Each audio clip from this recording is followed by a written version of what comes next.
Regardez les chiens de la Grande Odyssée, ils sont dans leur élément et en plus ils sont guidés par leur musher parce que la neige, ça n'est pas sans danger pour votre chien. La neige est composée à 90% d'air et pour ingérer une toute petite quantité d'eau, votre chien doit en avaler des quantités énormes. Et pour transformer cette glace en liquide, votre chien va puiser dans ses réserves d'énergie mais également d'eau et au final, il perd plus d'eau qu'il n'en ingère. Et en plus, le choc thermique est violent pour son estomac et peut déclencher ce qu'on appelle une gastro-entérite des neiges. Résultat, des vomissements et de la diarrhée qui vont encore plus le vider de son eau. C'est pour ça que les mushers ne laissent jamais leur chien manger de neige pendant une course. À la place, ils préparent ce qu'on appelle une soupe d'hydratation. C'est de l'eau tiède avec un peu de viande pour apporter un peu d'énergie. C'est ça leur secret pour une hydratation efficace. Faites aussi attention au sel de déneigement. Il est très irritant pour les pattes de votre chien et donc forcément quand il rentre, il va se lécher les coussinets et il avale un peu de sel.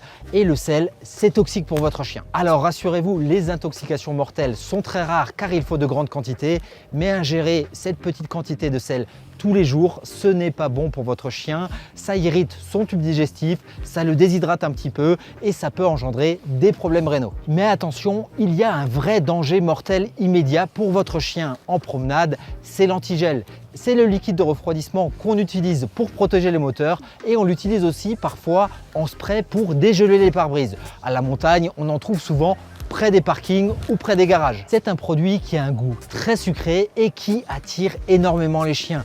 Quelques léchouilles peuvent suffire à détruire les reins d'un chien et peuvent être mortels pour lui. Le signe qui doit vous alerter, c'est un chien qui semble ivre, il titube, il perd l'équilibre, il vomit quelques heures après une promenade. Donc en promenade, rappelez-vous, on ne laisse jamais son chien boire dans les flaques au bord de la route car elles sont pleines de sel. On ne le laisse pas non plus manger de la neige et on garde toujours une petite gourde chaude dans sa doudoune pour pouvoir bien l'hydrater. Au retour de promenade, pensez à bien rincer les pattes de votre chien pour retirer tout le sel. Et si vous suspectez une ingestion d'antigel, direction chez votre vétérinaire en urgence.